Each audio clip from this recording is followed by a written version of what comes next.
are such an asshole. AssholeConsulting.com. Where'd he go? There he is. Nick writes, I'm a 35-year-old engineer without wife and kids, no girlfriend, casual sex with 20-year-olds. I'm debt-free. I've never had any in the first place. I'm considerate with money and don't spend it on gadgets, etc. I'm a foreigner. I remember. I just want to kind of keep this. I'm a foreigner that emigrated to Australia, and you work in the STEM field. No match money prior to that, as I was wasting my time in this. And you came from a shitty country. It's good you moved. The last 4 years I've saved 160,000 Australian. That of 35,000 is traded in the stock exchange. You make almost $100,000 Australia. Work is pretty relaxed currently. I have an entrepreneurial spirit and previously designed. I can see, dude, it's so unique what you do. Like, there's no one else in the world that does what you just did. I want to say it because it would add color and flavor. And people are like, he did what? I'm like, yeah, he did. Like, wow. I can't. I want you to have a good career. I don't own a house, but I have inherited one back in my home country and 4 acres of land. You mean that guy hasn't taken it yet? Your president hasn't taken it yet?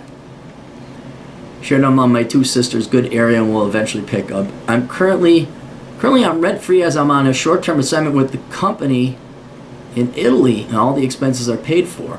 I would like to have some insight on my next move. I want to use my network to build up a consulting business and services. I was going to partner with a colleague as he had some skills that I don't and vice versa. It seems he hasn't gotten the balls to do so and prefers to be a corporate slave for life and listens too much to his wife. I feel like a hostage working for the company. What should I do? 1, remain a corporate slave and suck on the resources until my own business is ready. 2, indebt myself. He says in-debt myself to buying property in Australia and rent it out. No, Australian. Look, it could go on up forever, but good luck finding a property that cash flows in Australia. I'd imagine you're going to have to be somewhat nearby your house. Resign and be an external consultant to the company and in parallel live a free life. Aaron Clary's suggestion. And then you wrote some more. I had questions.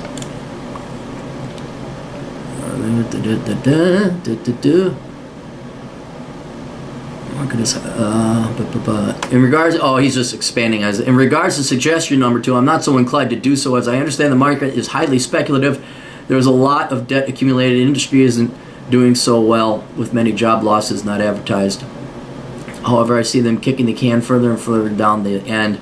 The region I was looking at was a town with a house price around 400. Well, look, I'm not against you buying a place there, but it would absolutely have to cash flow. That's the whole thing. Now, maybe if you found that's the one good thing about property is you control a lot of the variables. The stock money, you don't control, like, here's my money, sure hope it goes up. That's it. That's investing in the stocks and bonds. But with property, it's like, well, wait, I could choose that area. I could choose that one. If you're in a STEM profession, maybe you're pretty handy with tools as well. You can maybe do your own carpentry.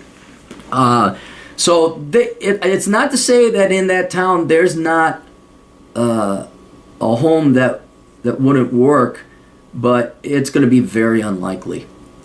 Just because I did for Adam Peg a long time ago, I did an analysis on Melbourne. And I'm like, what the fuck? These numbers are all whacked.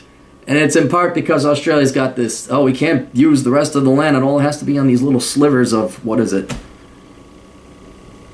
Is it the smallest continent? I think Australia's on a continent, though. It's like you can use 3% of the land on this continent. And then a lot of it is also the Chinese is just flooding your market with foreign money, and that drives up prices. But they're not chasing after cash flow. We here, if you want an investment, it cash flows.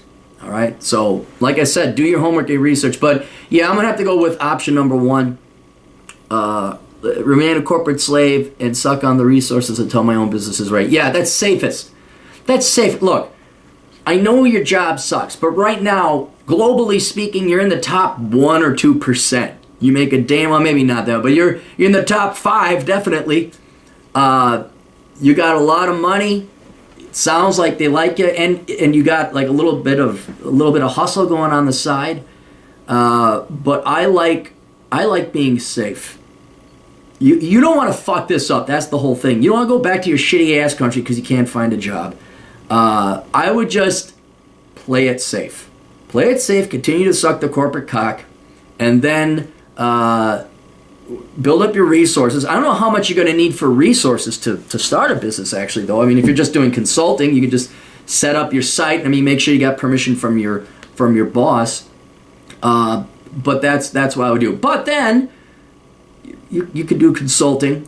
But man, if you're coming up with ideas like this, the one you listed on number 9, you got to have some other ideas. And a lot of those ideas should be something that you can easily do out of work. You won't violate any of your hiring contract. And it shouldn't cost a ton of money. You know, again, asshole consulting, silver dollar bikini. These only cost me roughly $300-400 in internet expenses, and then it's up and running. You must have something that you could program, that you got ideas, and I would suggest that while you're working as a corporate slave, see if you can't try some of these ideas on the side and have it run concurrently. Because here's the other thing. Yeah, I know all work sucks, but then this gives you something to look forward to, and it reinvigorates your stuff. And then your other job doesn't suck so much. But yeah, just keep on working, but consult your contract, because you may have a non-compete clause. Like, you can't work in the industry after you quit, so you just can't open up your consultant shop. So make darn sure. And then ask your boss, say, hey, what are the rules? I got a couple business ideas I kind of like to run on the side, but I don't know what the rules are. So go talk to him or her and find out what that is. But yes, you make great money. And all jobs suck. All of them. You know, even opening up your own, who do you think you're going to consult? People not in your industry? It's going to be the same people, not the exact same people, but it's going to be the same type of people with the same type of problems. And so, yeah, it's, you know, I could go consult banks. I still got to work with those fuckers, you know? So don't think just becoming a consultant is going to be that much better. Now, it will be in the regard that you don't answer to anybody. But yeah, I would just make your money. You know, maybe aim for fuck you money, and then after you got, like, maybe you could buy a house for cash. But even then, I have an issue paying Australian prices.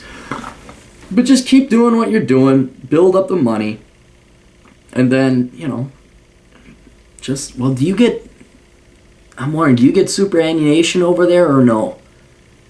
Because I know they promised you everything in your home country, and that's why it's in such great shape. But are you entitled to that? Because you may just have to build up a position of fuck you, and you got $500,000, and you do the Mr. Money mustache, or is it early extreme retirement? I forget who it was, but you just draw 5% a year off of that. There's no real. I don't like property in Australia. I really don't. All right. Wish I could tell you to follow your dreams and the money will follow, but it won't. That's why you need to stick with that job and try to meditate or not let it bother you. Don't get worked up about it. Because here's the thing, whether you're working, you're going into that office, or whether you're working for yourself, and I know it's going to be preferable to work for yourself, but think of this logically, okay? Or whether you're working for somebody else, or whether you're doing what you like or don't, you're going to make the same amount of money, and you're going to have to expend the same amount of your finite life. You're not getting those 8 hours back, so it doesn't matter what you do there. It really doesn't. All right, that's it. You guys in Australia have any questions, come talk to America's older brother at assholeconsulting.com. We've had a ton, like damn well near a third of the requests have come from Oz. But yeah, you got anybody who's got money, come on over. We'll see you kids later. Toodles.